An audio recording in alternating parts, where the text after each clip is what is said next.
PSA is your US dollar. Everybody trade in PSA for especially Pokemon, right? So when you go up to somebody with a PSA slab, you're gonna get the equivalent of US dollar from a transparency perspective, from a transaction perspective, right? And from a value perspective. Now, let's say you go up to somebody with a BGS for Pokemon. You're basically walking up with like a euro dollar, right? It might command a premium, but not everybody can just be like, well, I can convert this into US dollar, so I might take a lower cut to get your card. Now you walk up at CGC, that's like Chinese dong, right? Yeah. So you want to think about it that way, and that's quite frankly the reality of why like people prefer PSA slab. It's easier to do transactions. Yeah. So.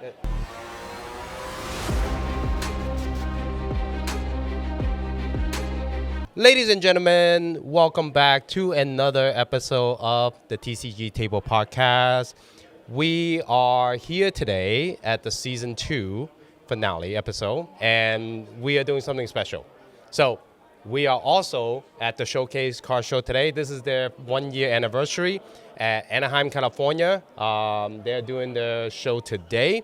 And to celebrate that, we're going to do something special. We're going to do a live podcast right when the show is happening. So we're going to get a couple of vendors to join us today, talk about their journey, and then we're going to switch it over to a kind of like a Q&A audience session. So it'll be pretty cool. So stay tuned for that, guys, all right? But with that said, we do have our first vendor here, and we're going to give him an introduction in just a second here. So, Brian, nice to meet you. Nice to meet you. Nice to meet you. Well, why don't you give everybody an introduction to who you are? Cool. I'm Brian. I'm mostly known for my K-pop dancing. I do it with my wife. We have a YouTube channel called Ellen and Brian, and we love to do couple covers or like solo covers. And then recently we had a baby. Nice, congrats. He's around. He's almost 3 now. Oh my God. So it's been exciting, and our content now includes him sometimes, and it's been really fun. Nice. Yeah. So one of the main thing when I was looking to do your profile, you know, the main thing that obviously piqued my interest was your K-pop dance. I was like, wow, that's cool. And it just seems like the, you know, Pokemon, the TCG phenomena had just kind of expanded into different genre. Mm-hmm. So I'm actually really, really interested in pick your brain today on, you know, why you joined and how you got started with your vendorship and all of that. So we'd love to get right into it. All right, guys. So yeah, like talk to me about, you know, what got you into K-pop, right? First of all, you know, obviously you love dancing, right? Yeah. So walk me through your origin story and we'll go from there. So I first started dancing in high school. Oh. And so my first year of high school, I started getting into dancing, and I'm like mostly, if not all, like self-taught. I was really into the style called popping. So it's like lots of robot. I'm not that old. And then what got me into K-pop was obviously my wife. So she loves K-pop. She's loved K-pop for a long time. Yeah. And so she got me into that, and then we slowly got into, we met through the dance team in high school. Oh, and okay. So that's how we got together, and then our K-pop kind of stuff blossomed after Nice. college. Okay, For favorite Pokemon. Yeah. Wait, hold on. Yeah, favorite K-pop group for you, and then favorite K-pop group for your wife. Okay. We actually have the same K-pop, Okay, same favorite okay, K-pop okay. group. It is NCT 127. Okay. All right. They're from SM Entertainment, so think like Super Junior, Girls' Generation, that company. Nice. My wife's Nurse Joy's favorite is Big Bang. Okay. Maya's sister. Okay. Hyorin is absolutely the best, right? You know, so yeah. I follow up a little bit, right? Like Mamamoo. That's kind of the generation where I ended, so you know, right? Like now it's kind of a little bit factory clone. So sorry guys, all the haters out there. Yeah, but okay, sorry, we diverted a little bit. So yeah, talk to me how you transition from, you know, K-pop, and when did you like get into Pokemon, all of that? I would love to learn more. It's funny because Pokemon has been part of my life for my whole life. Yeah. And so I actually liked Pokemon way before K-pop. Okay. I have a childhood collection, nothing big, nothing crazy, but I had a Mew Gold Star. Ooh, and then I graded that, I got a 1. Of course. Has creases, yeah. Yeah. And then in college, so 2014, I bought a bunch of Gold Stars. Oh, okay. Because I loved Gold Stars at the time, and I think that was coincidentally, I didn't know at the time, but there was a Gold Star boom then, in 2013, 2014. Yeah, yeah. And then so a bunch of Gold Stars went from like very low numbers to like still Yeah. very low now. But Yeah, comparatively speaking, but I Yes, think at the yes. time probably pretty very, high. very low. Yeah. And so I picked up a lot of Gold Stars then, and a Nice. couple of other big cards. And so that was like kind of my first like coming back to the hobby. Okay. But I was very like a silent collector. I never like Yeah. I knew about like SM Pratt and like TCA and everything, but I never like went on E4 and like typed a bunch of stuff or anything. I'm not like that kind of Yeah, like well, you forum know kind more of than I person. do. So that kind of stuff I was very into, and after a while I kind of stopped collecting, and then came back in 2016 after Pokemon Go, came back in Okay. 2020 after COVID, Yeah. and then I'm back in it again. So I've been on and off a lot Yeah. throughout the years, but What I've been got you here back for a in long this cycle? I'm curious. time. 151. 151? Yeah. Okay. A lot of people. A lot of people, Yeah, yeah. came back from 151. Yeah. At Mine. the time, Yeah, mine was Surging Sparks. Okay, So it yeah. was with my daughter as well. Yeah, so yeah. yeah, but go ahead. At the time, when 151 released, I was like, oh my god, like the prices are crazy. Yeah. Because like we weren't used to, above MSRP back then. Right. And then things were starting to heat up, and then like I was like, oh, and then I scored like a lot of Costco UPCs, Yeah, and I was yeah. like ripping Oh, them. man. I was like, oh my god, this is amazing. And then I was like, okay, but I probably won't buy the singles. I'll just buy the UPCs, and then that's it. Nice, and then nice. I was just waiting, and then the singles never came down, and I was like, okay, screw it, I'm coming back, and then I just. Nice. Yeah. Man, it must be amazing feeling seeing all those UPC at Costco's, man. Those are the days, man. Yeah. Okay. So you got into 151, 151 collecting, and you recently started vending, right? Yes. When did you start it? I started November. November? Okay, so 2025. It's not even been half a year yet. Okay. So talk to me, like walk me through when did you become, because you mentioned earlier, you're like, okay, I'm a, kind of background collector, got into 151. You obviously just recently had a baby. So again, congratulations on that. And then now you're a family man. What all of a sudden make you decide like, you know what, I'm going to try this vending thing, man? For me, I like to try new things all the time. Mm-hmm. And it came to a point where like I felt like my collection was getting really big.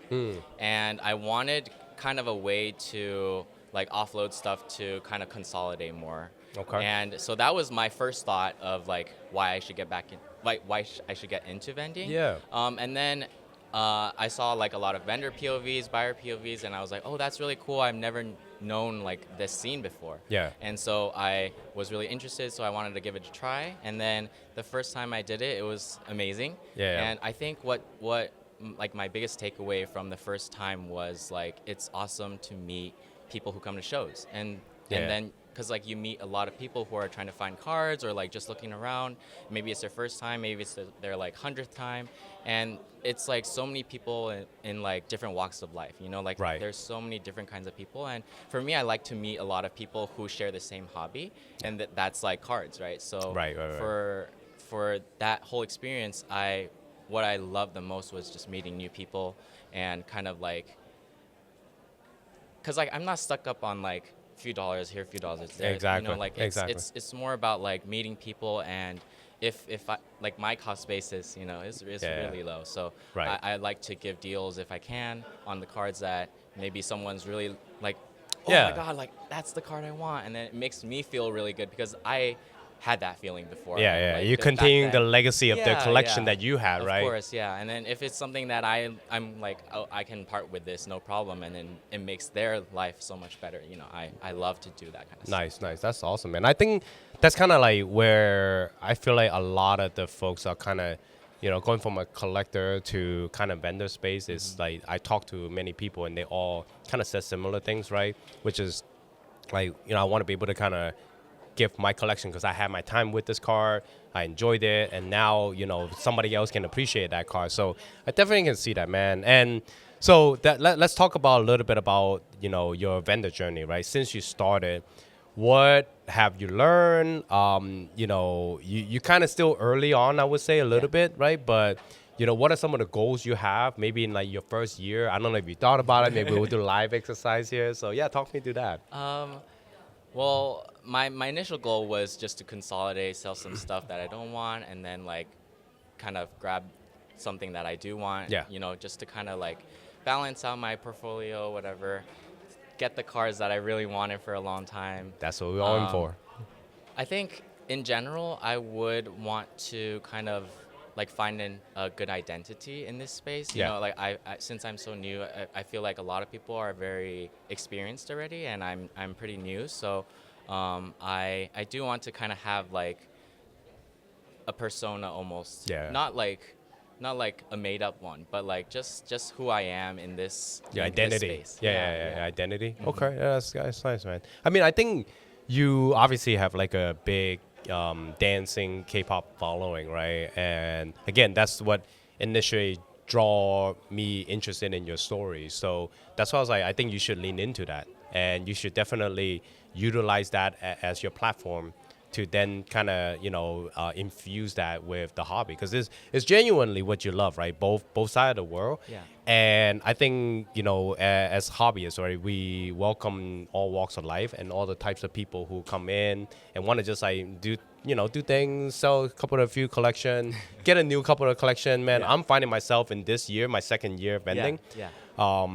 Trying to achieve new goals that I didn't get, like I didn't set out in the year one, right? For example. So Can you it's give an example? I want. yeah. So my first year is very similar, right? Yeah. I came in, all I wanted to do was just like, maybe create some e-commerce. It was crazy, man.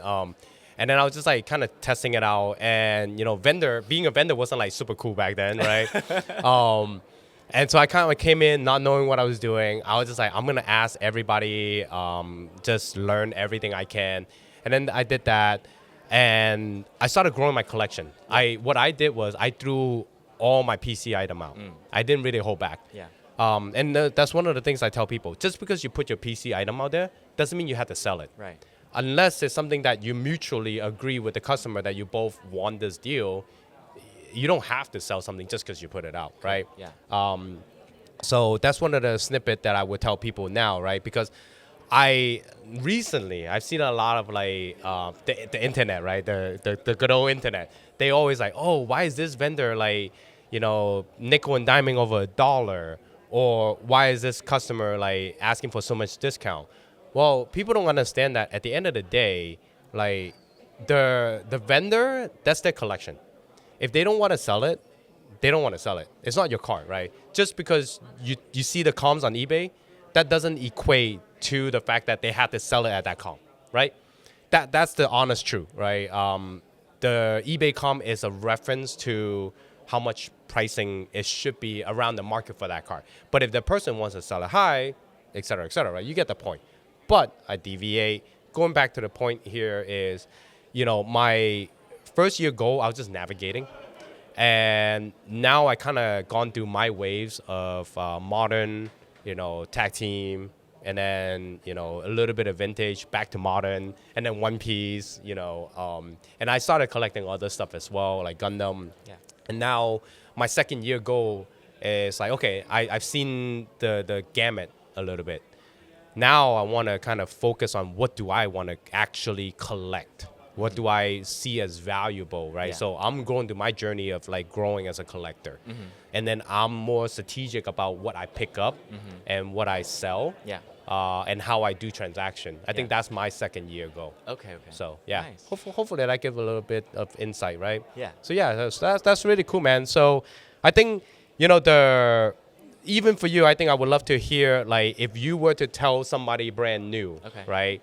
One key lesson that you learned so far Yeah. about vending and this hobby in general, right? I would love for you to maybe share some insight with people. Yeah, I think what I noticed is that every vendor has like what I said, like an identity, right? Yeah. And so that kind of influences the things that people want to buy from you almost. Like I've noticed that like for me, like sometimes these things sell well and then those things don't, and then so like I might change it up next time and then see how that goes, and then in general, it kind of makes it a fun game, like an experiment. Yeah. And you'll kind of see like, oh, and then if you walk around and look at other vendors and what they're selling, what sells good for them, it might be really different from you. Yeah. And so that doesn't mean that you have to chase that kind of like other person's identity. You don't have to mold yourself into them. 100%. Just keep being yourself, and whatever sells good for you, whatever works for you is what I would lean into. Nice. I love that. And it kind of goes back to what I've always said, right?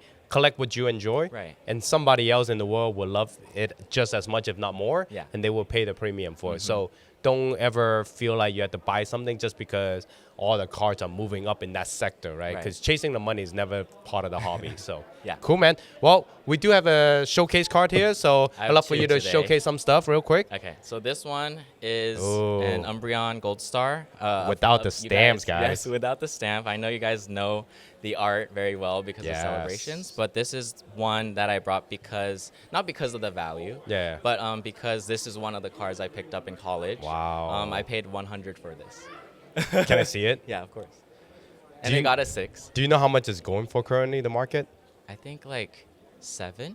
Oh, wow. Yeah. I'm going to show the camera real quick, guys. All right, coming around. Yeah, that one is probably one of my favorites. Yeah,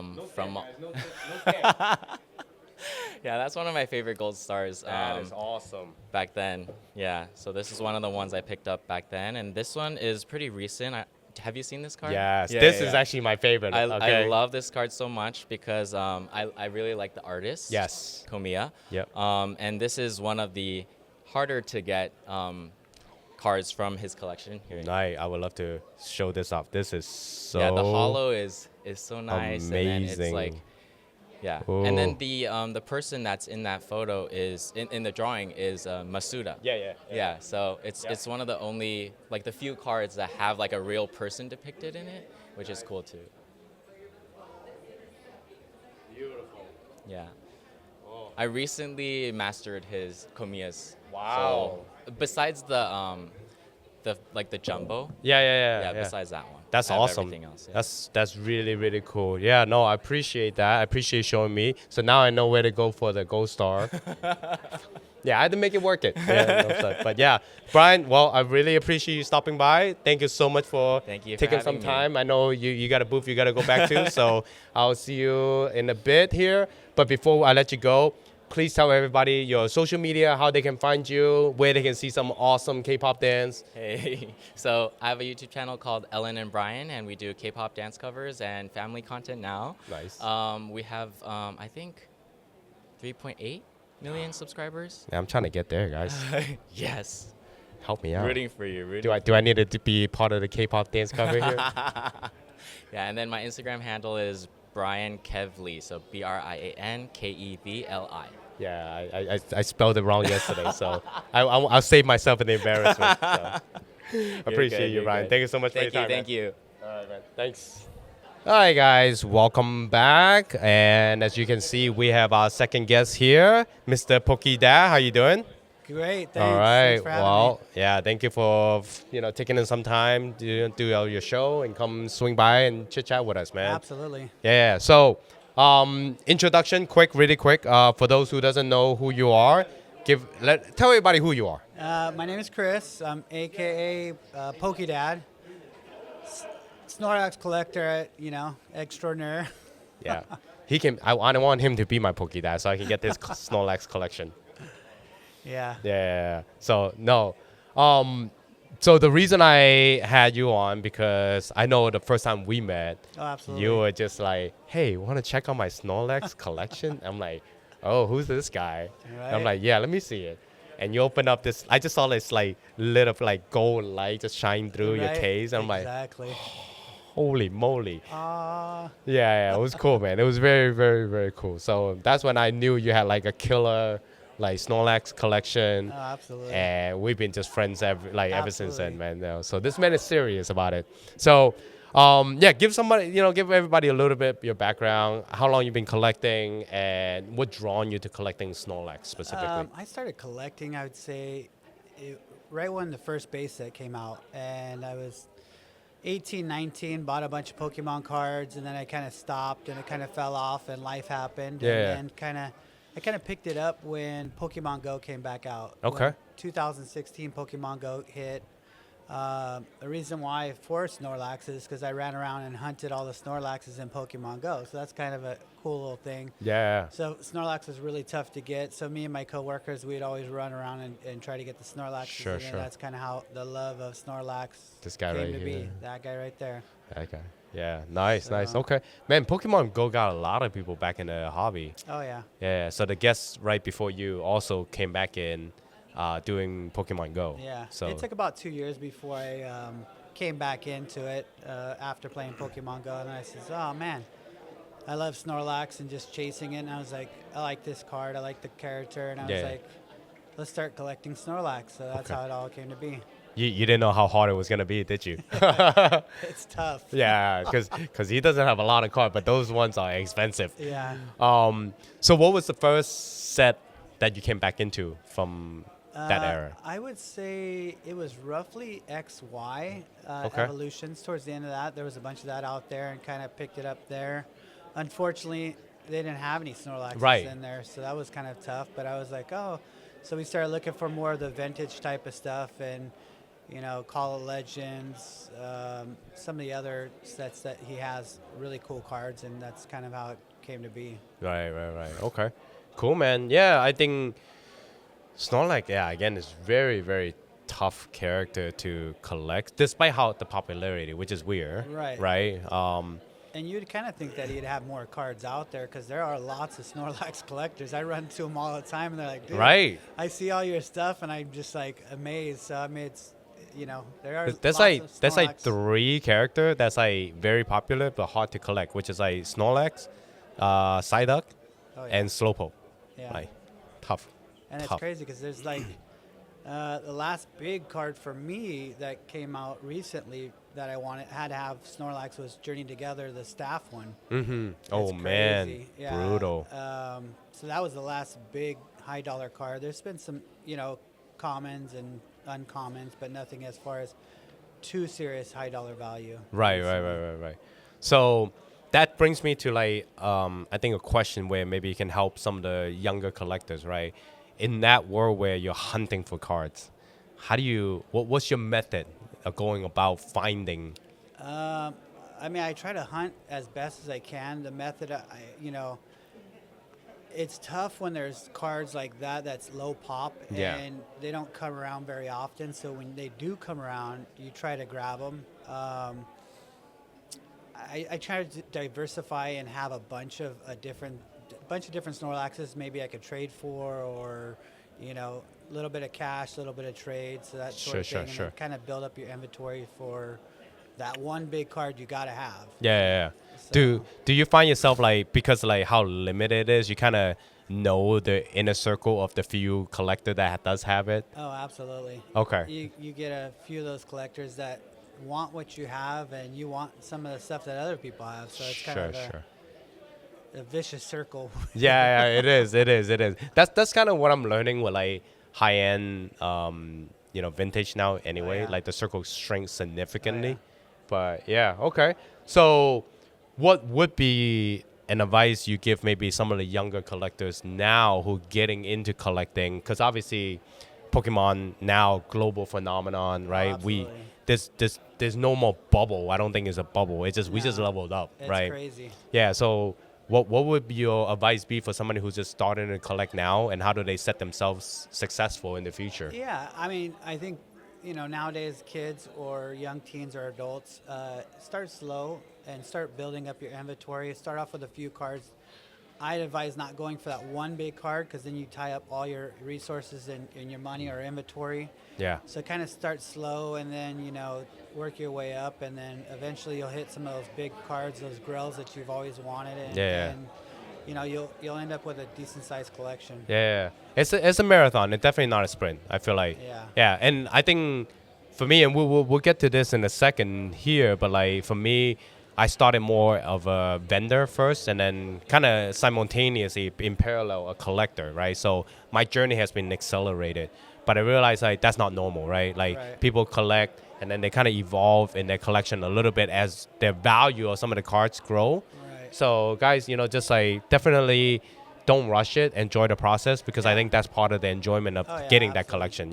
So yeah, I think with that said, man, like now let's talk about you again. You were collecting for a while, and I know you just started converted into more of a vendor. I think this is like what your third show? Third show, yeah. Third show, yeah.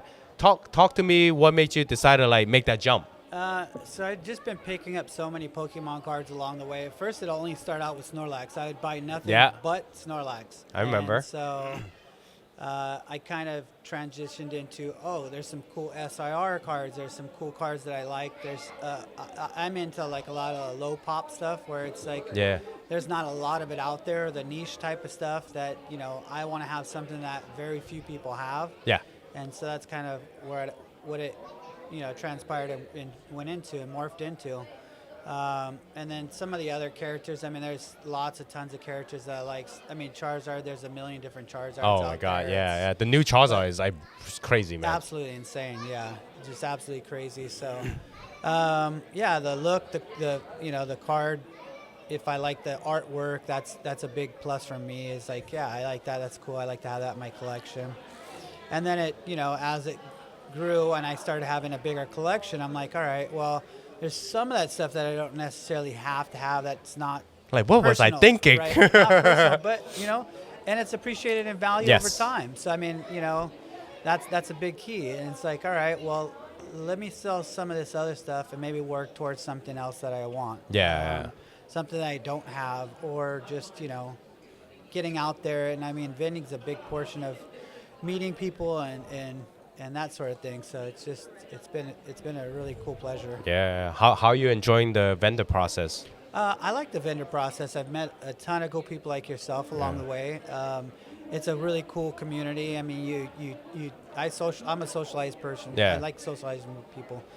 So that made it really easy for me because I stopped, talk to everybody. Hey, how you doing? How's your day going? Yeah. And open up communication with other vendors and kind of work on those.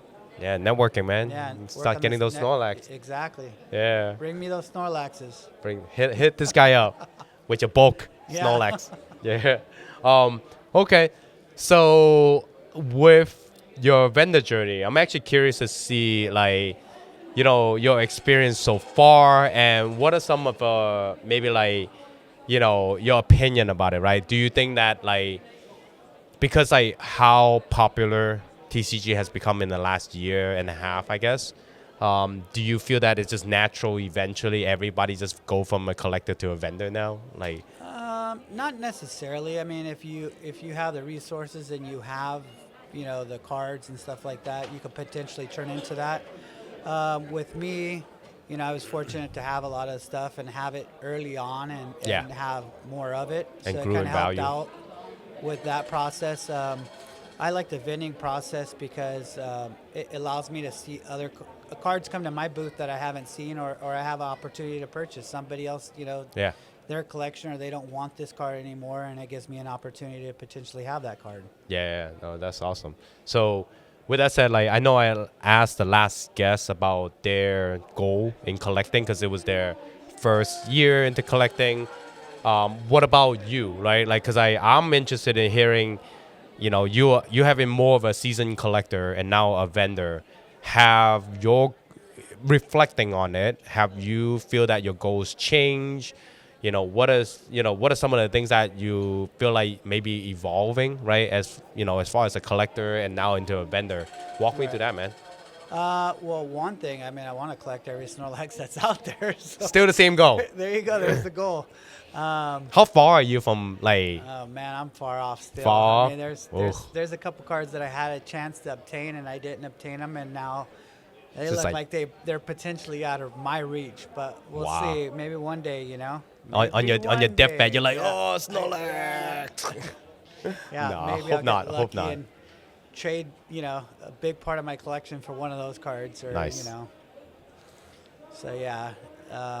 And then what was the second part of that question? Oh, second part just the evolution. Do you have any new goals now that you're a vendor? Yeah, I guess just to spread the joy and what I have, with other people, kids, I pass out cards, do whatever, donate different things. So I mean, just to keep the TCG community going and keep these kids happy and let them I've seen that. go out there and try to obtain their goals, their dreams, to have some of these cards too. Yeah, So, I mean, nice.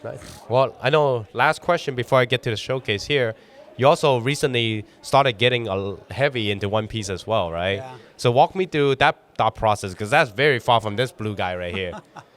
I started watching the show, liked it. I started liking, I started out before it really, really blew up, and I picked up a few cards along the way. I was like, oh, this card's cool. This card's hard to get. Low pop, same thing, or something that I think could be valuable in the future. Maybe not right now, but, But now, I mean, just like Pokemon, you look at One Piece cards, and some of those cards are just amazing. The artwork and just the rarity, the coolness of the card, and I mean, certain characters people love and enjoy in the cartoon, and now the Netflix show. It's brought a lot of people to that community as well. So I mean, I've kind of diversified along the way and do Pokemon and One Piece. I don't think there's a certain bubble you should be stuck in. Or 100%. whatever. I agree. I'm actually just feel really blessed that all TCG are kind of firing off. So it makes it so much easier as a collector and a vendor to both enjoy different spectrum of TCG. You don't have to pick your lane, and then also maneuvering around different card pieces, right? In between the hobby as a vendor is also a plus for me, I think. Yeah. So me too. yeah. Cool, man. All right. Well, thanks for stopping by. We're gonna get to your showcase right now. I know you got a couple of cards. Let's showcase what they are, man. Those Snorlaxes. Got a couple cards, and this is the card that I talked about recently, not too long ago. Nice. It's a staff Snorlax Journey Together. Ooh. It's a Pop 22. It's a really tough card to grade. Yeah. I think there's 22 PSA 10s, and there's like 225 PSA 9s. So that one's a tough one. Let me show the camera while you talk to it. Absolutely. And then a couple other cards that I love. This one I fell in love with. This artwork is just phenomenal on this card. This is a 2000 first edition Snorlax, and it's just him, like he just ate everything in the world and just conked out. That's so awesome. And then back to one other card that I talked about earlier that I could have obtained but wasn't able to, is that guy right there. That guy was about 15K about 5-6 months ago in a PSA 10, and from what I've heard, it's shot up to somewhere between 30 and 40K for this card in a PSA 10. So that's a card that is just absolutely just blowing up. And yeah, the level X is going insane right now. So nice, man. But hey, man, it will come around, I'm sure. Yeah, hopefully. When the popularity rise, I think so will the cards that you don't think you're gonna see, right? Right. So it's a matter of negotiation at that point, I feel like. Yeah, absolutely. So, yeah, cool, man. Well, Pokidad, before I let you go, please tell everybody how they find you on social media in case they have a crazy Snorlax collection they want to hit you up. Come find me. You can find me _Poki_Dad. Hit me up, DM me. With Snorlax collection. Send me some Snorlaxes. I'll buy them. Come find me. I'm out here. Yeah, he got One Piece, so. And I got some One Piece. We'll trade some One Piece for Pokemon. Nice. Well, thank you for jumping on the podcast. I'll talk to you later. Absolutely. Thank you. Hi, guys. Welcome back. We now have our third guest over here, Honeycomb TCG. How are you guys doing? Doing great. Yeah, doing good. I'm glad to have you guys. So, I just had 2 earlier guests, and you guys are my third guest for this episode. And tell everybody how we actually met, because I know the story, but I want you guys to tell the audience. All right. And you can use the microphone too, yeah. So, we were vending.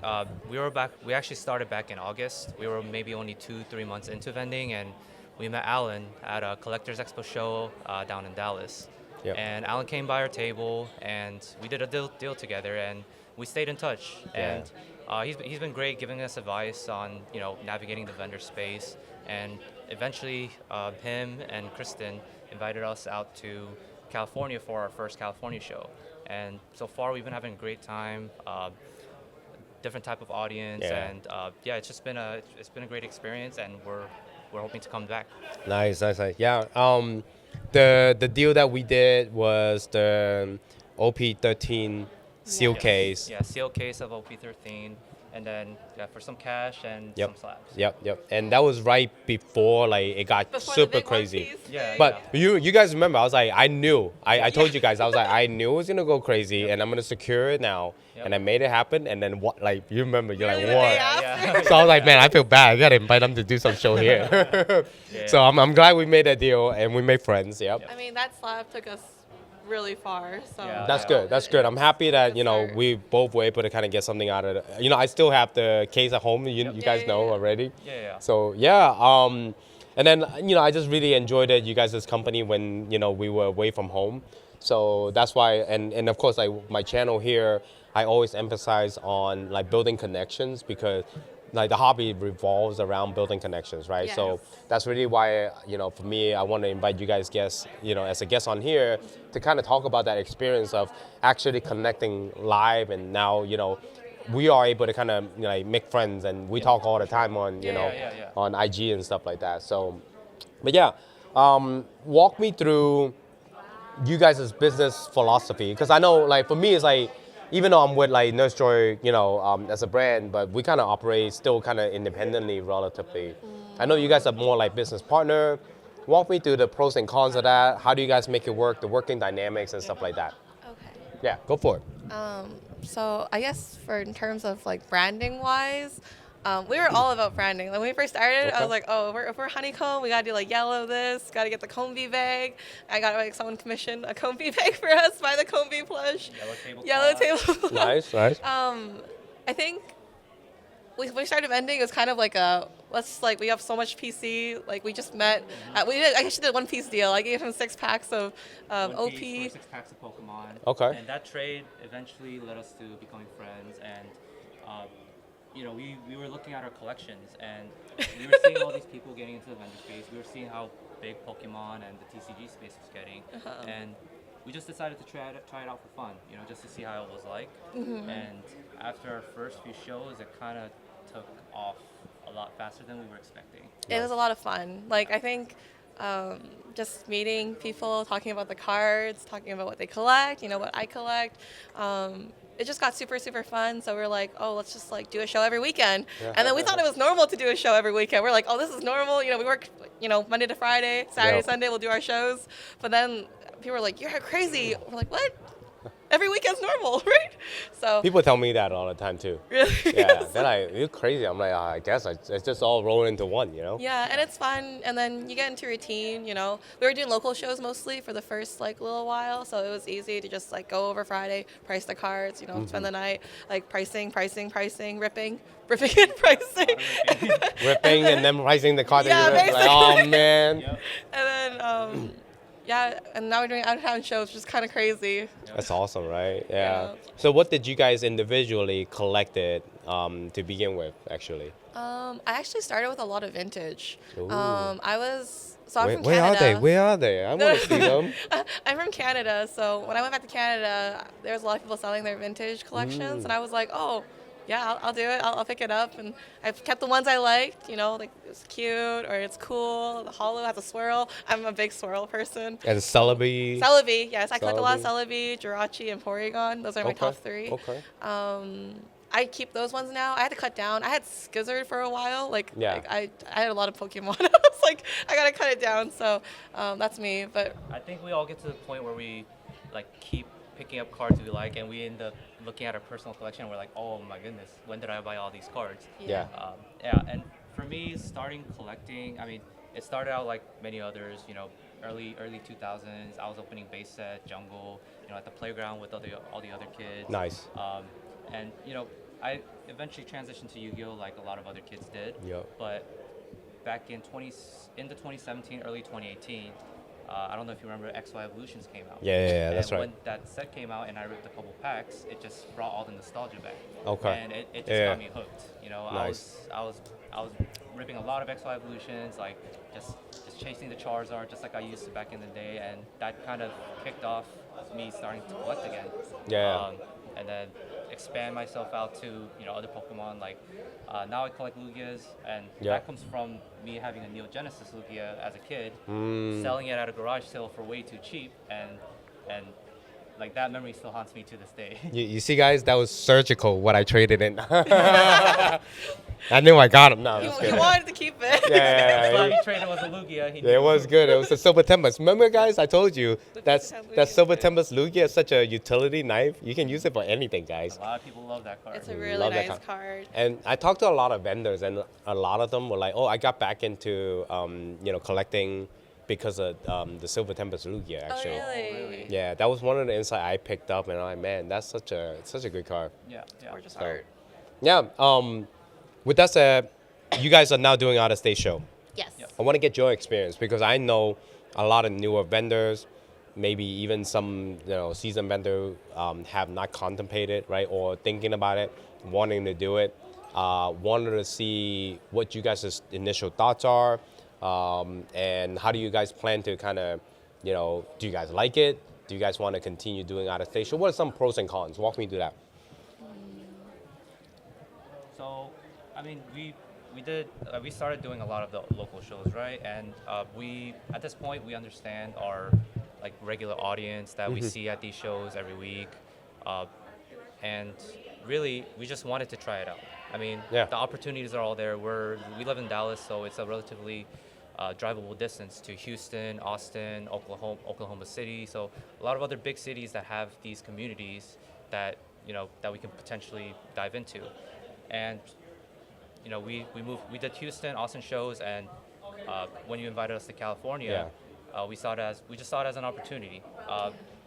We didn't know whether we were going to be profitable this trip or how the show was going to be, but in the end, if you don't take a step and take a risk, I feel like it could be very hard to navigate this space. Nice. Yeah, sometimes you do have to take risks to make a bigger leap in your growth. Yeah. Maggie, what do you think?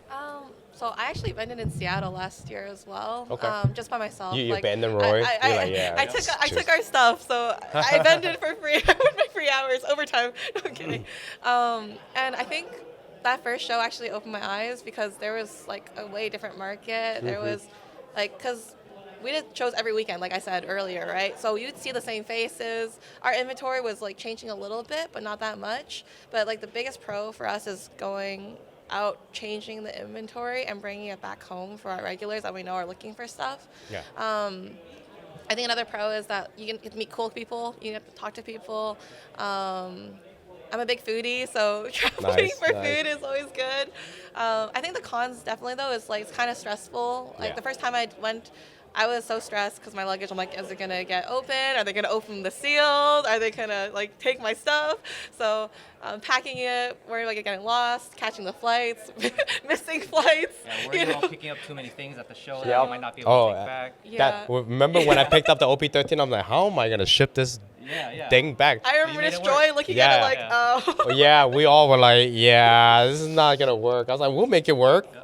And you Yeah. made it work. Yeah, it was good, but, But yeah. definitely it's changing the inventory for Yeah. going out of town shows. It is more expensive. Like you always Yes. need to factor the costs. Something I recommend is for like people who want to travel out is to have a breakdown like with the receipts, like how much it costs, and then commit like how you're thinking about it. We came because we wanted to see you guys, and Oh, then we thank you. also it's Anaheim. Yeah. It's cool. That restaurant we ate yesterday It was was so good. amazing. Yeah. Yeah. I'm still Fusion thinking food about I've it. had, yeah. Now you guys gonna come back like every week? Like, Yeah, is there a just for the show? food. No, I was like, we were gonna do like one out of state show every quarter or every like Okay. half year. Yeah. But I'm like, we might need to come back earlier for some good food. Yes, So, yes. After this experience, I think we're definitely more open to trying out other out-of-state shows, and I mean, refreshing your inventory is always a good thing, right? Yeah. Especially if you do a lot of local shows. Also, getting fresh eyes on the inventory you've had for a little bit at Yep. the local shows because other people might love the card that Yeah, yeah, yeah. your locals may not have loved. It's also Yeah. good buying opportunities Yes, yes, too. 100%. Because I think like what I've noticed too, like doing audit state show, right? It's just like on the local show, week after week after week, you're gonna ultimately end up seeing the same people, and the same people is gonna like, oh, I seen your card, I'm good. You know, you don't really get a weekly rotation of like fresh pairs of eye on it. I think that's the biggest downside of doing local show consistently. It's just ultimately you just revolving, like it's like a hot potato. You throw the card in circles, right? So yeah, going out of state, meeting new people, making that connection, and doing some new deals, you know, coming back and then growing your network is definitely something I personally You're really experienced good growth at it as well. too. Yeah, I was gonna say. yeah. And So the space, I mean, the people you meet will lift you up. You know? yeah, 100%. Like those connections really matter, and they go deep. You know, a lot of these vendors really look out for each other. Like they're really good friends outside of the shows. You know. Yeah, absolutely. Cool. Well, so last thing, now that you guys are, you know, started the vending, I think back in August a little bit, wanted to get your take on your experience and what are some of the trends you notice with the market evolving, right? Because you guys came in like right in the middle of this like crazy boom, I think so. right? What are some of the trends you notice? How are you guys navigating it? And maybe give, you know, some advice for newer vendors who are kind of joining. What do you think? Well, so there is a lot of new vendors in Dallas. We're from Dallas, Texas, and Yeah. it's like TCG Nation down there. Yeah. But there is a lot of new vendors. Every show, there's at least like 30 of them, I'm pretty sure. And like, It's fairly often we go to a show and a lot of vendors come up to our table and say, "Oh, this is our first show. Like, do you have any tips for us?" Things like that. Nah. You guys are the veterans now. You know, it's crazy, yeah, low right? key, I Crazy. was like, oh my gosh, I've been like coaching people, but I don't really know. Like, we haven't been doing it for that long. But I mean, it's nice because then you know that you can see their collection Yeah. and they go around and. A lot of them are actually starting to vend because they want to buy, like for their PC. That's like one of the perks of vending is being able to buy stuff for your PC at a better rate. I think, at least for us, like you need to realize what your consumers want. As a new tip, like when you're picking stuff up, we look for centered cards now. We look for no whitening on the back. Yeah. We make sure, even if it's like a $2 card, people are really picky nowadays, Yeah. and for modern specifically. So. Definitely when you're buying, you don't have to buy everything. Sure. I think you can say no to deals. You can say no to, I mean, a lot of options there. But buying cards, once you start buying and selling, you'll know what people like. You Yeah. know which art rares, which are more popular, which ones kind of sit for longer. Is your target audience like master setters? Yep. Is it artist collectors? You know, there's different market for all that. Yeah, and as you grow your audience, I think it's really important to pick what your focus is in terms of the product that you pick up, your inventory that you pick up, because not every collector is the same. Everyone has their own taste. There's people that only collect for their binders. There's people that only collect slabs, and you got to decide what type of audience do you want to cater to. And once you have that down, and you see the people that come to your table all the time, and you pick up the stuff that they would be willing to, you know, purchase from your table. All of that, like getting a gauge of your audience is very important. Yeah, knowing your customer. Knowing your right? customer, knowing your Yep. customer. And I also think like for new vendors, like one of the biggest things is setup. He's got the 7 Ps that he always tells me. Prior planning prevents piss poor performance. Say that again. into the Prior mic. planning prevents piss poor performance. There you And, go. Yeah, I basically tell everyone like, you know, you can do stickers or you can do a price gun, but like have all the logistics down, like Yeah. your case, like how many cards you can realistically fit in your case. Are you gonna have binders? What's the like how you're gonna organize it by price, by set? All you know, it's a lot of work, and I think a lot of new vendors don't realize that until Yeah, it is. they're like 2 days before the show. Like, what am I supposed to do? Like, do I do this, do that? So You having mean a- I still just come to the show? Just, I know he doesn't price anything, but I know. I have a method to my chaos, but yeah, it works. The worst thing you can do is start panicking the morning of your show because True. you're prepared. well. Yeah, and always greet your neighbors. That's like kind of like what I think is when you get to show, say hi to your neighbors. If you're vending alone, they are like your best friends for that Yeah. show because they will make sure nothing gets stolen if you use the washroom, if you need to get water, etc. XYZ. If you need to zone check if it's a big card, you know, the comps are right. Just like or your neighbor is gonna be a big streamer with like EDM music blasting. party. That does happen Oh as well. boy. It does happen a lot. Yeah. Okay, okay. Well, speaking of knowing trends, I know you guys, when I first met you guys, you told me, you're like, oh, I'm selling all my Pokemon collection. We're going to go heavy into Riftbound. Yeah. Yeah. How's that going? I love Riftbound. Yeah. So I mean, we grew up playing the actual League of Legends game for Yeah. a long time, over 10 years now. So we're very invested into the IP. Yeah. And we love the characters in there, and our Pokemon collections were getting to a sizable amount. So it made sense to sell anyways. Sure. And it was a time of the Pokemon hype. It was at Yep. the peak, and the price was really high. So You thought it was the peak. we It thought felt, was the it felt peak, yeah. like, it felt like, well, it's just opportunity, right? Yeah, like if you put your cash in one TCG, but we really wanted to get into Riftbound. Product was really hard to find, but we love the cards. Yeah. It was also a very new game, and seeing how big the IP is across the world. Yeah. Not just from League of Legends, but also they have Arcane now, the The Netflix show. series. The show, yeah. And they'll come out with more seasons in there, so that'll attract new audiences to the IP. So I saw giant potential in this market. Just like One Piece. One Piece is Yeah. a giant IP, and eventually, a lot of people believe that eventually it would blow up like it did, right? Yep, and it did. So I believe in this. I believe in the same thing for Earthbound. And It's I mean, fun. We still love the characters. So in the end, we're all collectors at heart. We Nice. started as collectors, so it was a little easier to make an excuse to pick up some of these. No, that's perfect. That's perfect. The new set's also really pretty, Spirit Forged. It's more for collectors. I like the Origins more though, personally. So, Really? I like Spirit Forge better. no, I like Origins. It's Really? a soft spot in my heart because Okay. it was really fun. Building the deck, playing, collecting the cards. The poros are cute, so it's easy. But as you started ripping your Riftbound boxes and like seeing the cards, how do you feel about Riftbound in general? How long you have? I understand it. I never got into Riftbound. I should say I never got into League of Legends. Yeah. My curiosity peaked because I obviously recognize the global IP. Yeah. And I'm the type of guy who always like, hey, if there are millions of people liking this and I don't like it, it's probably because I don't understand it and I want to understand it.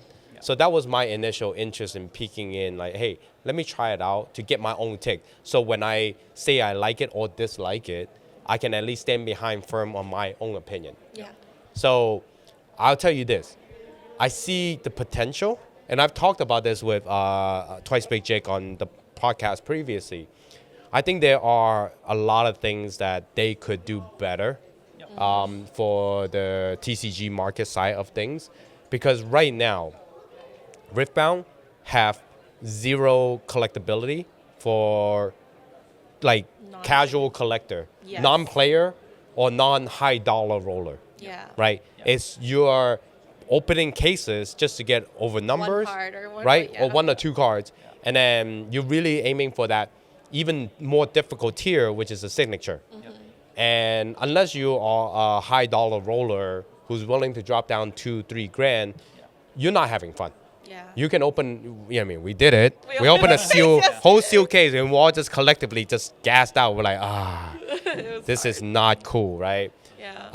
I think there are things they can implement, right? For example, again, their main IP is the character. I don't understand why they make the bulk card the leader. Character. Like, just add some texture to it. Yeah. Like, Yeah. let people collect. I have a page Yeah. of those like The leaders. legends, yeah. I'm like legends. I'm like, but they suck. 'Cause they just sits there and it's like 50 cents. I'm like, it's wasting my spot. Like, put some texture on it. Make it a little bit more collectible. I really wish the non-texture cards that they use or whoever the printing facility is, Yeah. they upgrade because quite frankly, the non-texture one, they look like Chinese fake proxy cards, Okay. Yeah. right? I see what And I think to me it's like I don't want to collect something that just looks fake. Fake. You know? Yeah, that's fair. So those I have my criticism on it, Yeah. but I do recognize again like there are the competitive scene, people like it.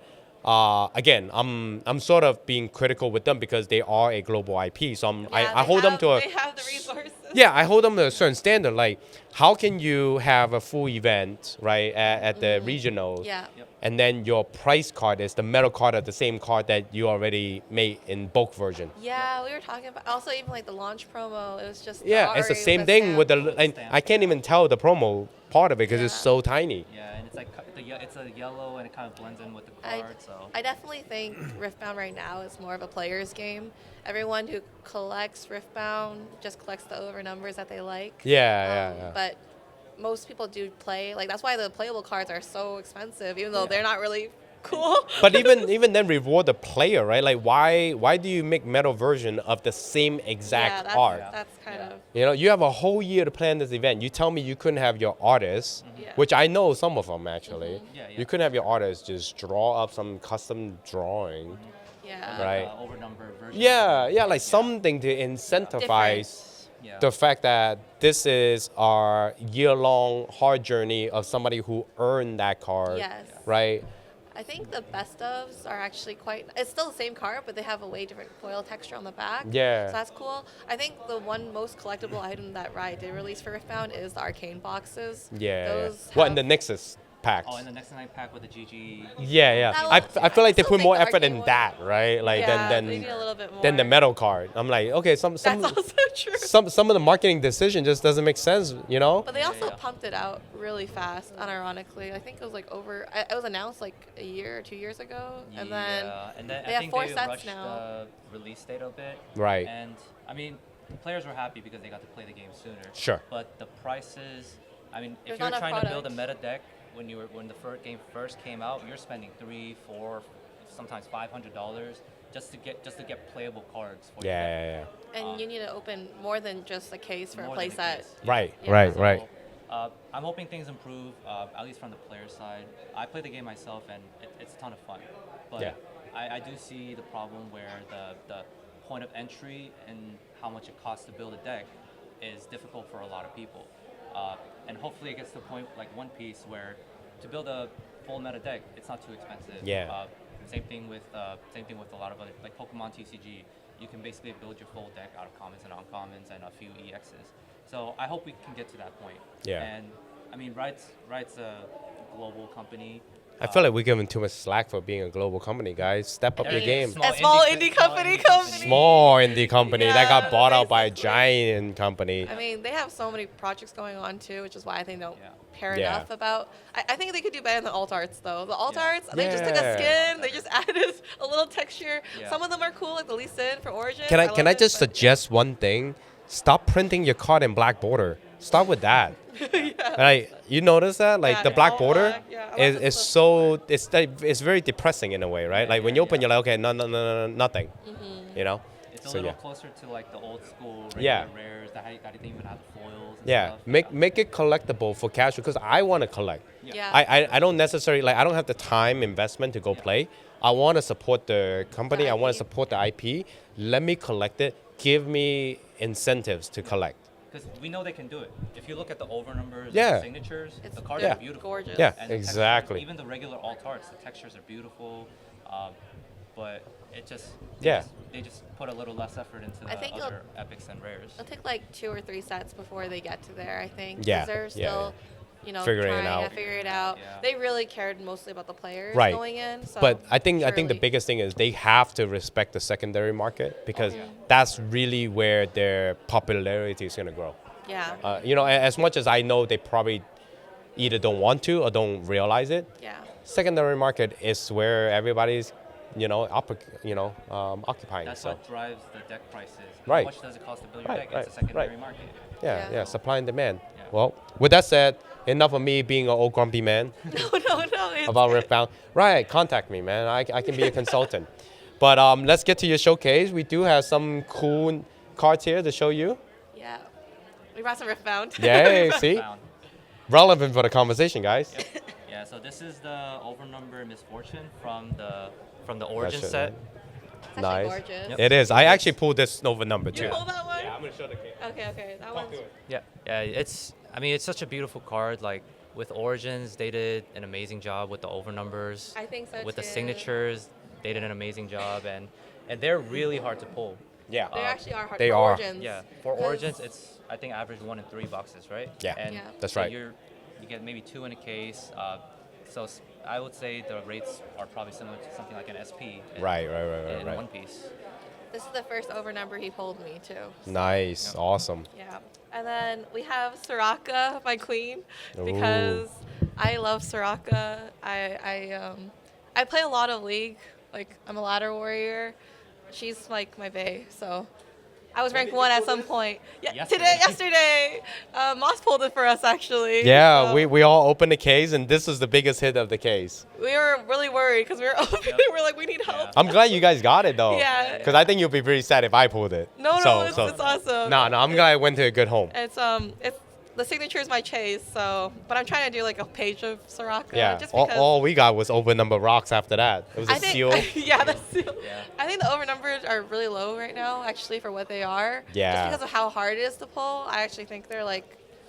I I'm gonna agree. try getting a whole binder as soon I as agree. I I can. remember when for OPO1 and OPO2, Yeah. like the SPs were $80, Yeah. like $100. You sold me on the idea. As soon as you told me yesterday, I was like, you know what? You are right. Like, because I experienced it. Yeah. I opened 2Ks and got absolutely crushed and demolished. Yeah. And I'm like, okay, yeah. I like whatever you said makes sense. I'm like, okay. Now I immediately went and bought the Ari. Yeah, But the and Ari, yeah, Yeah, it's, I it's was a like- pretty collector, I one. think if you want to collect these cards long term and keep it in your collection, Yeah. it's not a bad time to buy right now. in Yeah. Joe's. Yeah. Cool. Well, Definitely get one of each. So. yeah, I will. Well, I have that. I don't have the Soraka yet, but I'm gonna get the Soraka.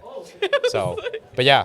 So for me, I'm gonna showcase my card here. So this is I picked this up yesterday at the show. I've been eyeballing this all week. So gorgeous. Yeah, and it is gonna be the Mew Prime card, which is from Triumphum, and it's a PSA 10. I'm gonna show the camera here for a second, real quick. The guard goes so well with it too.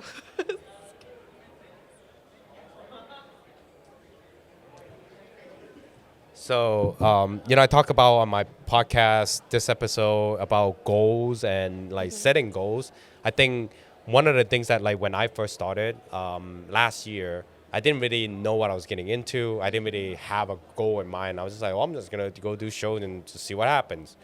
I realized like midway through, I was like, man, I really should set some goals to accomplish them. And reflecting on that year and now starting my second year journey, this is where I'm gonna be a little bit more critical of myself to trying to focus on my goal, right? My goal used to be at every show, I think I might have told you guys about it, but at every show, I try to say, okay, I want to pick up this particular slab today. Okay. So then I will like focus all my attention, like if I'm buying, selling, I'm trying to not deviate.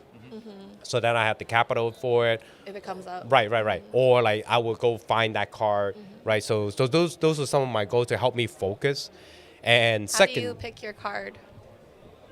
gut feeling sometimes. Honestly, a whole lot of this is gut feeling. There's no statistical data or anything, right? Yeah. Obviously, you know when the market move as a whole. But I also find things that are undervalued, for example, right? Like I always say this. I tell people who watch this podcast, Scarlet and Violet, Scarlet and Violet, the routes. Rouse Corellia, Gardevoir Kriller, line. Gardevoir, Yeah. the 3 cards, right? I don't know if you guys know that the route is extremely hard to grade. Oh, is it? Yeah. It's low If you pop? look at the pop, it's super low. Like way lower than the other one. Way lower than the other two. I don't know. And I don't know what the price is right now, and I'm not trying to pump it or anything, but look it up. It's a low pop card. Yeah. And where the price is, I feel like it's undervalued, Yeah. right? So I look for things like that. Hard to grade, like low. Yeah, like and that's modern. Yeah. Think about that, right? Think about the idea of modern card being graded, how many is graded, and then you look at the pop, you're like, okay, that makes sense. There's a reason why the Magic card is so expensive, right? Yeah, it's because it's hard to grade. Exactly. So I look for things like that, and like I will come across cool cards, right? And I'm like, oh, I kind of want this, right? So and then with the boom market, everything works. So, Yeah. but second year goal, I think for me is like now I want to get into more vintage. Maybe I'm riding a wave a little bit, but definitely something I didn't get to experience back then. So now I'm like kind of seeing more cards available, my portfolio grow. so I can kind of afford to experiment more.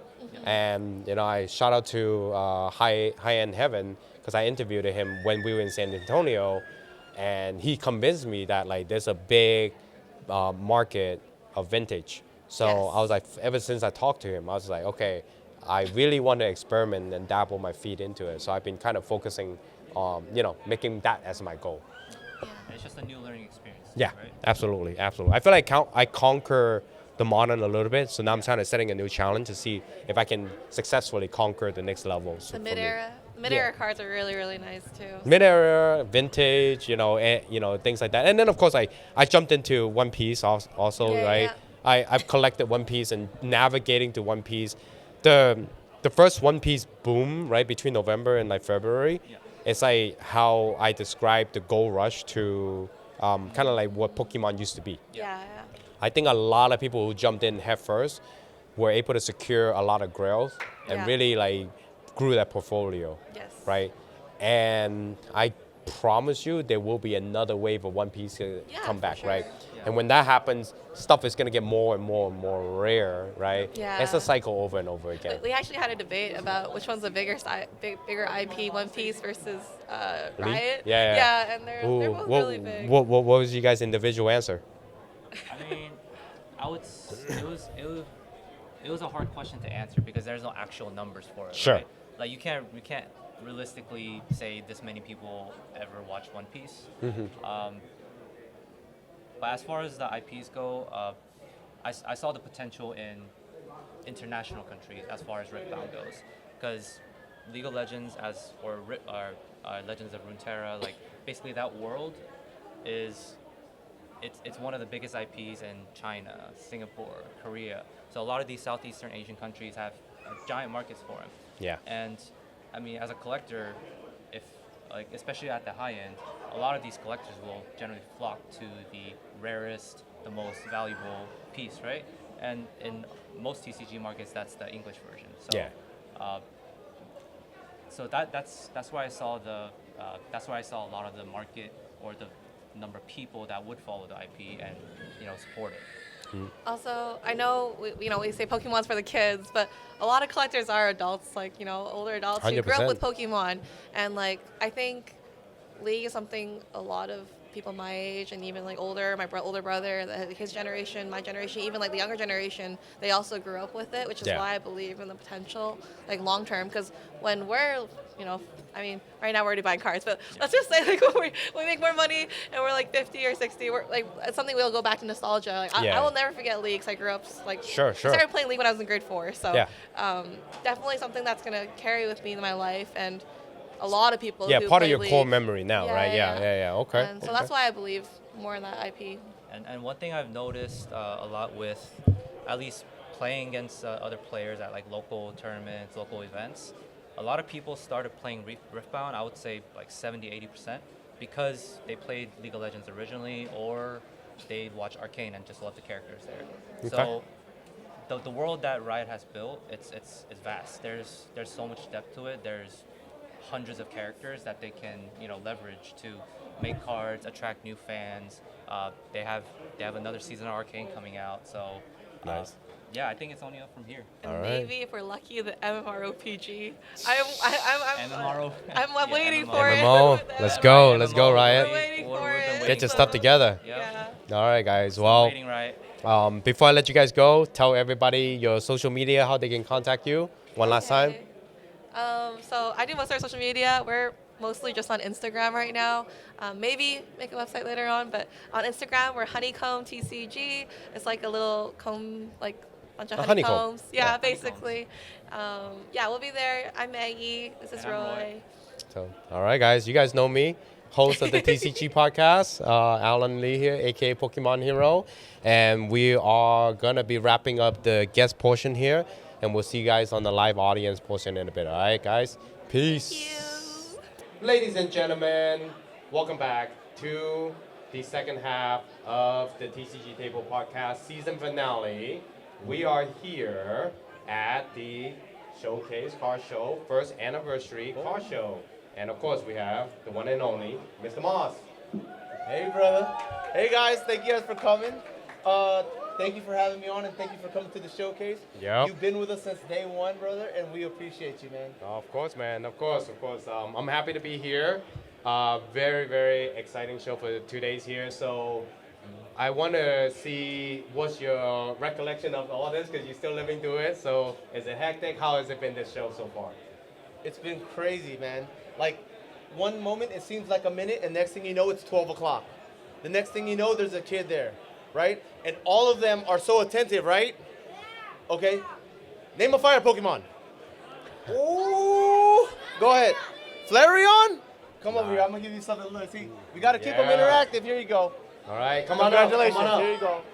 Hey, you got to stay on your toes. You got to stay on your toes. Got to pay attention, guys. All right, so with that said, congratulations on your 1 year. Thank you, brother. Yeah, it's been hard work. You know, again, I've been with you guys since the beginning, so I've seen how much growth you have made. Definitely want to kind of get you on. You know, you've been on the podcast multiple times, but today I want the organizer version of Mr. Moss. Let's go, man. Let's go. So how is it running the show for 4 years? Tell me your journey. Tell me the pros and cons, tips and tricks for those who want to get started. Give me all about it. There is no growth without stress, right? But if it's worth it with the kids and the family and the community, then it's worth it. You know what I mean? And like I started this show with my family. I got into Pokemon, got out of Pokemon. My son got into Pokemon, got me back into Pokemon, and that started a whole tumbling of building a community where people and kids and adults could go together, and it's not just like a business transaction. It's more so that we're like having fun like at a family party, right guys? Yeah. Right? Awesome. Who can name a water Pokemon? Ooh. Oh, you said it. Okay, look, I'm gonna let you win this, but you cannot repeat the same Pokemon, okay? Nobody got it. He won. But we're starting with new rules, all right? Nice. Here you go. Congratulations. All right, come on up. Yep. Thanks. I got we got Ready? some, Ready? audience participation here. So you can ask a question if you want to. yeah, out of nowhere. yeah. I'll definitely ask some question. I'll catch you guys when you guys are not paying attention though. So, but yeah, I think I definitely seen a lot of growth in the show, and I definitely seen. I don't know if you've seen it. I see a lot of new vendors. Yeah. A lot of collectors turn vendors, and I think everything is all on fire right now for the TCG. It is. So, I mean, what's your thought as an organizer? As you getting more and more newer vendors, right? Obviously, you have to accommodate space. You have to grow your venues, right? What are some of the challenges that you're facing right now? I think the main challenge is to keep it fun and exciting, and not just for the adults who collect and everything, but for the kids, right? Because they're the new bloodline of the community, right? This is what we do it for, right? Not just numbers that add up to digits to hit our financials, right? Yeah. It's for the kids smiling, how interactive they are. Look, they're so ready to answer questions. He keeps his hand up. I know. You know what I mean? He don't even know the keeping his hand question. up. There's no question. But then that leads to the excitement, right? It brings you back to childhood and when you were a kid and excited for anything Pokemon, right? Yeah. And I think the growing hobby is making it seem like, you know what, like on the bad side, like there are people who overcharge and everything, but on the good side, there's people who give stuff away for free, right? Who are good people in the community, including you kids and everything like that, right? Name an orange Pokemon. Ooh, your hands was already up. You can't keep it up. Oh man. Next. Oh, right there. Go ahead. Yes. 5, 4, 3. Is he orange? Yeah. He's red orange. You kind of. He's orange. All right, you win. All right. Come over here, buddy. I got you. Come over here. Come here. I got you. Here you go. Okay. Nice. That's what it's about, man. Yeah, that's what it's all That's about. what it's about. I mean, if you guys can see the crowd right now, we got a whole bunch of kids, so everybody's enjoying the time. Yeah. So I think, for the audience, I don't know if anybody have any questions. Want to see if you guys have questions. If you do, go ahead and give us a question shout out right here. Okay. Yeah. We got to make this fair. Yeah. Right? So we gotta say 1, 2, 3, go. Okay. So everybody put their hands down. Everybody put their hands down. Ready? 1, 2, 3, go. You right there. Behind you. Right there. Yep. You. Go ahead. Ask a question. Give him the mic. Get the mic. What is a Pokemon called, start with a C? Charmeleon. No? With a C? So you got to give me something now because I answered your question. What? No, I'm playing. No. There you go. Okay, thank you for the question. We're going to give you one, okay? There you go. Go ahead. All right, guys. Something related to Yeah. PCB. Okay. Oh, I think the mic stopped. Is it? I Yeah. think they turned it down. Hello? There you go. They turned it down. Just. Oh, okay, cool. Yeah. All right, you guys can hear me, right? Okay, good. All right, guys, so we're going to switch over to a question that's related to the TCG. So all the parents, if you guys have questions, let's go over there real quick. Let's start over there real quick. Let's start over there. Okay. What's your name? Finn. Finn? How you doing, Finn? I'm doing well, thank you. How valuable, like as a minimum, do you think a card should be before you get it professionally evaluated? That's actually a question I struggled with in the Great beginning. question. I honestly would say, with the thought that, you know, when you buy a card or you pull a card, right? If it's a card you like, I think you should preserve it, right? So the value is not really about monetary value, but rather, what do you like about it, and how long do you plan to keep it? Yep. I would say, you know, Mr. Moss actually told me like a very, very wise word once. A PSA 9, it's just a raw card protected. So to me, that resonated a lot, right? Which is like, if you love the card, why not protect it, right? You know, so I think that's where it truly is. for Cool. me. You win a prize. Here you go. Give him this. Here you go. Cool. Yeah, you asked the next Thank you. question. All right. Anyone else has another question? Who is it? Pick it out. Okay. You right there, ma'am. As a beginner collector, then what is the easiest, I guess, Pokemon release to start collecting? It's like a series. Oh, you're talking about like what Pokemon Oh, set? series. What Yeah. series? Yeah, what's that? My personal opinion, right? I would say modern, right? Only because it's like it's so readily available and you're not priced out of the market, right? So even now, 151 is going crazy, right? So like it's $200 a booster bundle, right? So with $200 for one booster bundle, you could probably go to Mega Evolution and get 4 booster bundles for the same price and have more chances to rip, open, have fun, and create memories. So I would say start with something modern, something that's, you know, maybe undervalued in a sense, because I guarantee in a few years, everything is to the moon, Yeah. right? Journey Together is Great. such an underrated set. Underrated. Lily's Clefairy is amazing. Oh, 100%. The Salamence Yeah. looks vicious. We can go on and on. I think Yeah. the Well Lord card is Yeah. beautiful. Yeah. The hit rate is actually pretty generous. And quite frankly, to add to that answer, right? If you're a beginner collector and you're at a car show, right? It really doesn't matter what you collect. Collect what you enjoy. Because at the end of the day, if you confine yourself like, oh, I need to collect a certain things, then you're looking, I think your mindset is like, well, is this thing gonna appreciate in value? Yeah. Right? But at the end of the day, there's no right or wrong way of collecting, right? Yeah. You could like a Pokemon. I find myself now finding random stuff like on somebody's showcase. I'm like, oh, this is a really cool card. I'll just buy it because I think it's cute, right? So at the end of the day, really collect what you like. I think that's what it is. And let me tell you this, right? That's a great question. There is no right way to start collecting at all, okay? Because look, he collects random cards that he likes, and I'm all about Magikarp and Gyarados, and I'm a Pokemon selector, and he's just like, I like this card. Yep. So like you can collect it any way you want. It doesn't. If you want to collect it by set, you could do that too. But like there's like a multitude of ways that you could go. Yeah. Okay. Yeah. Thank you so much. Here, let me give you something. Here you go. You want to give her? Yeah. Cool. All right. Next in the back. I just had a question about PSA and CGC. Yeah. Why is the value different Oh, I got an answer for Okay. on the Do game you want? graded? Do you want to answer first? Or you want I'll me to go answer. first? Okay. Go ahead. I'll go after. that. I'll give you the de facto answer. Don't think about in the Pokemon or in the TCG investment, right? Because we are talking about graded cards. Don't think about those as grading company, but rather think about those as like currency, right? So that's the reality, right? I'm not gonna sugarcoat around it. PSA is your US dollar. Everybody trade in PSA for especially Pokemon, right?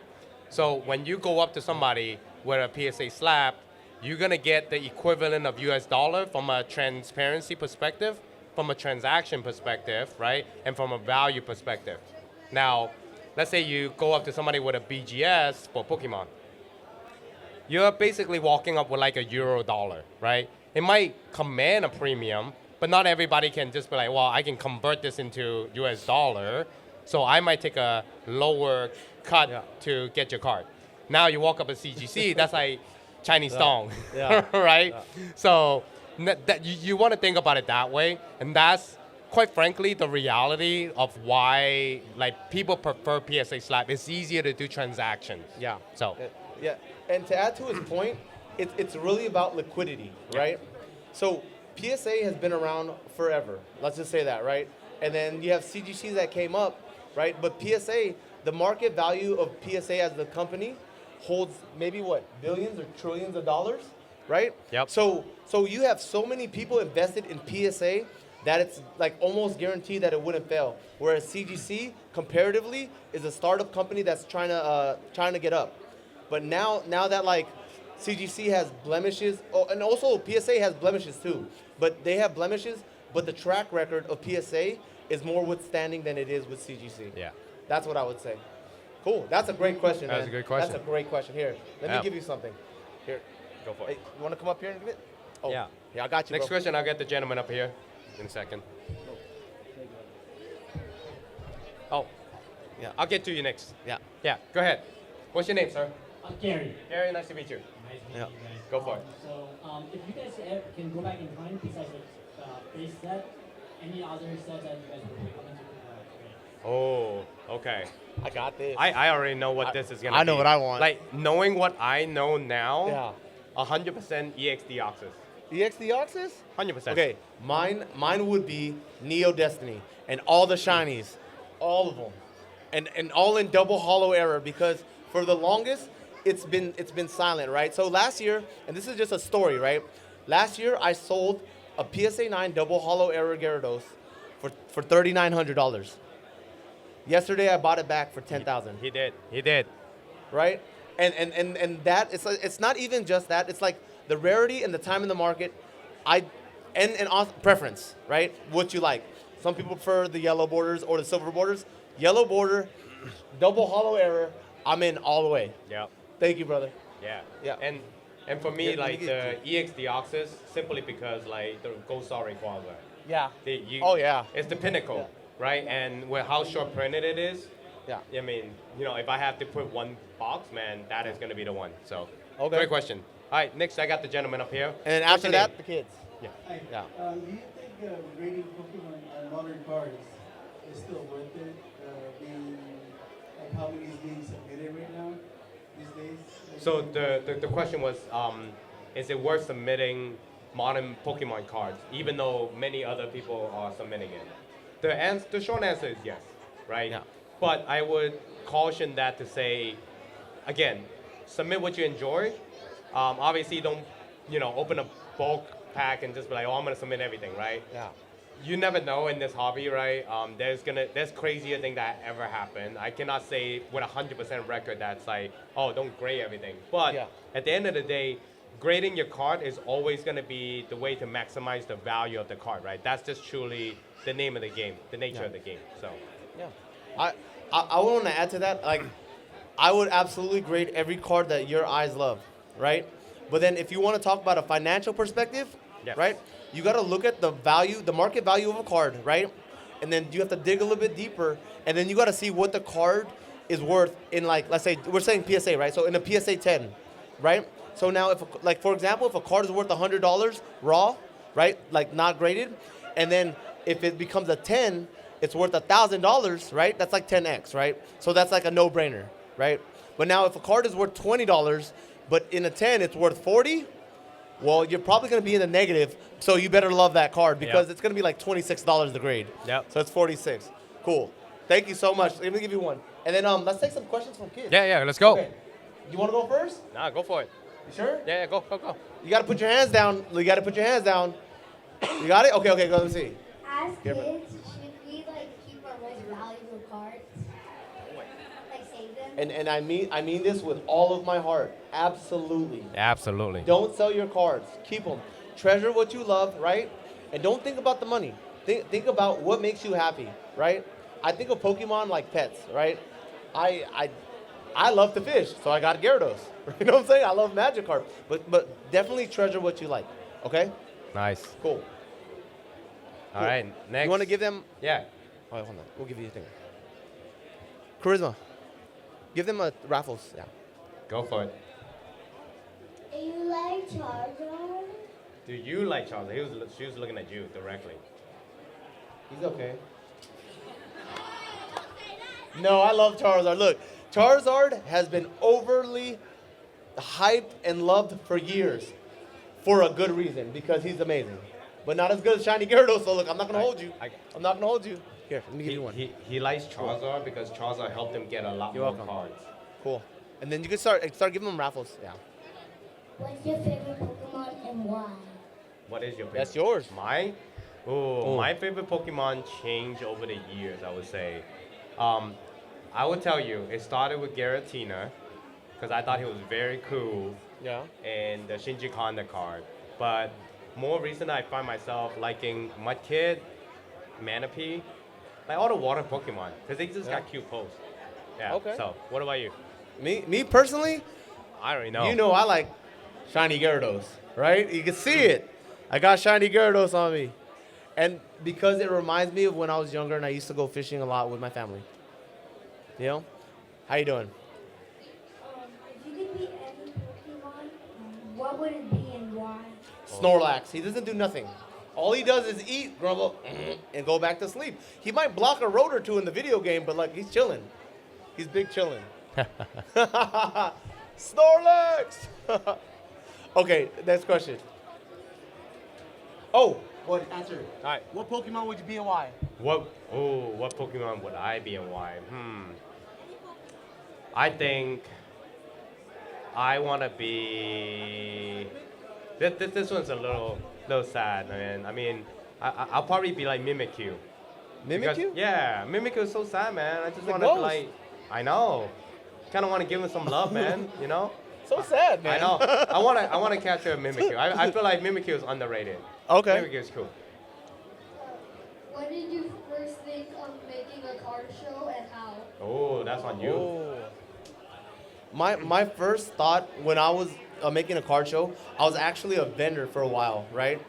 And then I noticed that it started becoming more adults and less kids, right?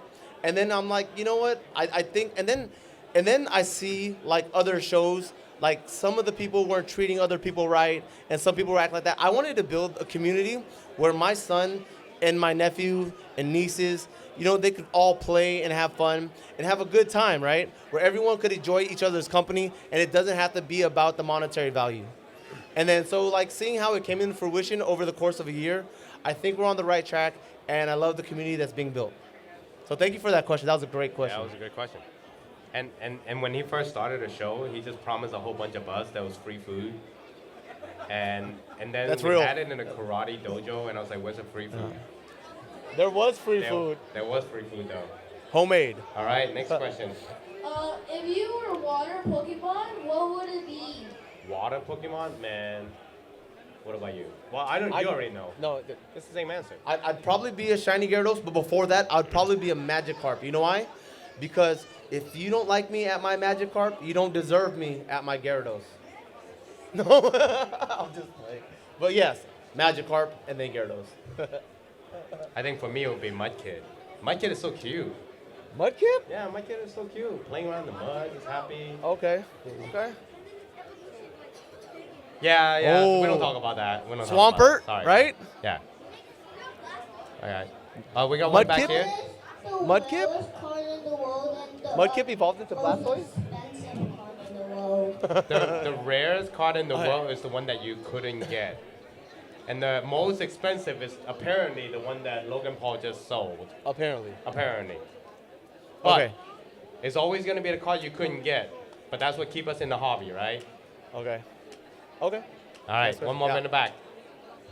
Why does people collect Pokemon but not play the game anymore? Oh, there are players that plays the game. Did you go to the Pokemon World Championship? Yeah. Yeah. He's like, why does people ask questions and don't pay attention? Yeah. Oh. I'm just kidding. Yeah. That was a question that is way beyond your years. That's right. Because like you're supposed to do it for the love of the game, right? I started That's playing right. in 1996, probably not when I was about your age, right? That's how I fell in love with it, right? I think more so that like when kids were younger, right? They didn't really play the game, but they had the cards, right? So growing up, I had cousins, and like we would play Mortal Kombat, and they would give me the controller to play, but I was just pressing buttons, and they're really playing the computer, right? But then I still have the nostalgic feeling of playing Mortal Kombat. Oh, Mortal Kombat, I'll play. And then as an adult, when I come back to play it, I have absolutely no idea how to play, right? I just thought I was good, but I wasn't, right? Right. Question. That's a great question. What's up, James? Did you get anything good from a Southern hero? Absolutely not. I got cooked, real bad. I got like an IR in like 30 packs. Yeah. That's one IR. That's so good. we opened 4 ETBs and actually got 3 SIRs. Oh my. But it's all trainers, so I can't. Oh, that's good. That's That's good. Yeah, that's still good. Better. Oh, Yeah. Question in the back. traumatic. That's what it's called. Traumatic. Like, what do you guys think about like the release schedule of the new sets that are coming out? Like, is it too quick or is it just enough, like good or? I think it's too quick, but I also noticed that they shortened the numbers of cards for each set. So I think they're trying to balance that. I think they're trying to meet demand by making it more available and more variety for people to chase. Yeah. I just don't know at the end of the day, like what their actual goal is, and are they achieving that goal? If that makes sense. I think that they're, like he was saying, to add on to it, I think they're trying to meet demand, right? And then they're trying to move on to the next set and to the next set. It's just like trying to keep the attention of a kid with ADHD, right? Right? Oh, I got Prismatic. Then I got Ascending Order. I Mega Evolution. Oh, here's Perfect Order, right? Chaos Rising. I know the names before I know the card list of these sets now. You know what I mean? Like, oh, this new set is releasing. What? I'll add to that. I gotta watch the Japanese sets come Yeah. down. Ninja Spinners, you know? Yeah, Chaos Rising. Yeah. So I'll add to that, right? So you know what the opportunity here that I see? So if you think about back in the days, right? Like when we were just talking about EX Deoxys and Ghost Star, it was such a short printed set, right? Yeah. I had to think about like during that time, why was it short printed? Because nobody wanted, right? Nobody was looking for Pokemon. They were just like, well, nobody cares, so we don't print. Today is almost like the opposite effect, right? They're trying to meet demand, and they're just trying to print, which means, to me, the opportunity is there's gonna be some set, they're gonna be like, well, we just can't go back and print, right? Yeah. So I think years from now on, we're gonna realize, we're like, oh, wait a minute, this set was so underprinted, right? I really think the opportunity, whenever the chaos, there's always opportunity. Yeah. And let me tell you, like, to give a real world example about that, right? Lily's Clefairy from Journey Together is $120. Run, don't walk. Every single one of them I'm buying. 100%. Every single one. You're telling me that's not a $1,000 card, right? And look, this is not financial advice. Okay, so we got a couple more questions, and then we're gonna close up. But go ahead, we'll go with that question. What do you think about the new one, the Perfect Order? It reminds me of Star Wars. I'm not, dun, dun, dun, dun. It's Zygarde, right? Is it Zygarde? Look, I don't know. It reminds me of Shard of Fable. Why is every time they put like neon green in it, it has the same effect, guys. Oh my gosh. Oh my god. Okay. Yeah. Ready? Next question. Yeah. All right, so we're gonna close out the podcast, right? With me and Pokemon here, we're gonna ask some questions, right? You gotta put your hands down and put it up. But if you get it wrong, we're gonna do this game again, okay? All right, so should I ask the question first and then raise your hand, or should I go 1, 2, 3 and then ask the question? Ask the question? Okay. Ready? What is her name? You're first. Yeah, what's her name? 5, 4, 3, 2, 1. I'm gonna ask a different question though. That's too easy. You guys thought about it. Her name is Charisma. Yeah, see, you got it wrong. Okay, look, I want to entice you guys. This is what's on the line. Pikachu, right here. Ooh. This Pikachu right here, it's ready and willing for someone. Are you guys ready for the next question? Yeah? Okay. All right, you ready? You keep eye out, okay? You pick who raises their hand first, right? All right. All right. Ask a question. You ready? Yeah. All right. Hands down. You gotta go. Hands down, all hands the way down. all the Ready? way down. Hands down. No. I see Yeah. it. What day is our anniversary? Ooh. Oh, he was up. He was just fast. Go ahead. 5. Oh, no. Oh, my Oh, God. no. That was a good try. All right. Our Hands anniversary down. is Hands down, Hannah. March 14th and 15th. That's what that is. Either Very one or close. both would have been the All right, answer. hands down. Hands down. Ready Go for another back. question? Your question. Go for it. Okay. The next question. Ready? When's our next show? Right in the middle. When's the next show? 5, 4, 3. Oh, so close. So close. April 11th and 12th. All right. Okay. One more chance Okay. here. Let me Okay, flash the go card. flash Let me this card, man. card. Look, someone's got to have Come it, on, guys. right? Someone's got to have it. All right, you guys ready? Ready? Okay, Hands we're gonna. down. This is gonna see if you guys been paying attention. Okay, you ready? What's his favorite Pokemon? Who was first? Oh, Benny got it. Benny? Benny got it. She's gonna answer it. Go ahead. What? You better get it right. That's You your better dad. get this right, That's baby. your dad. You Fa- better. my What's your? favorite Pokemon. What is your father's favorite Pokemon? You know it. That works. counts. That counts. That You counts. did okay, fine. We did. All right, we did look, the pump and look. announce that. For the grand prize, we're gonna be non-biased and no relatives are allowed to win. All right, because this is a PSA 10. That's right. Full art Calyrex VMAX Gem 10 with a 13 cert. Okay. Ooh. The only way that we can do this and make it non-biased is we're gonna have a special guest, Charisma, right here, And the actually- event organizer. Let's give it up for her. Actually. Yeah. Let's do this better, guys. Yeah. I would like at least a few members of the showcase card show come on camera. Okay. Kind of come Is hang that out better? for us. Come on, Charisma, come Yeah, on let's stage. go. Let's Careful go. though. Be careful. Charisma. Don't trip. Charisma. Charisma. Here, I'm gonna step out. Come on, guys. Come on, guys. I'm gonna let you go. Come on now. Come on, guys. All right, let's go. Come on right here. You can sit right here. Sit down. You guys Have a seat. Look, she's gonna ask the question. So if you don't win, blame her. All right. Blame her. I want you guys to win, all of you. But she's gonna let someone not win. Oh my gosh, that's diabolical. That is diabolical. Okay, you ready? Use this one. It's fine. All right, look, All right, hold on. you guys. And you gotta look. We gotta look. See who's first. Let's see. When does the live ticket auction happen? Who is it? Right there. Yep. Right in the middle. Live. When do we do auctions? Yeah. Shay, when is it? Yeah. When is it? When is it? 5, Yeah, you could do that. 4, 3, Yeah, that's super auction. 2, Uh-huh. 1. What? No. Next one. Next one. All right. Okay, All right, okay. ready a new question. Hands Hands down, hands Oh, down. next question. Hands down. Hands down. New question. Ready? All right. How do you get tickets? She got it. She got it. She got Yep. it. That's correct. Yeah. Live Congratulations. vendors or participate at the show. You earn stamps on the stamp cards and you redeem it at the raffle There you table. go. There you go. Awesome. Congratulations. Congratulations. We want to thank everyone who participated and everyone that's been part of this podcast. You guys have been amazing. All right. Thank you guys. You want to close this out? Yep. Close Let's it out, go. brother. Yep. Thank you, bro. All right hand. All right, Both right hand, hands. we're gonna Both go. hands. All right, guys, this has been the season finale of the TCG Table podcast. Thank you so much for staying with us. Thank We'll you, see guys. you at season 3, guys. Boom. Show 'em- you want to show them our Yeah. handshake? Yeah. All right, ready? Go.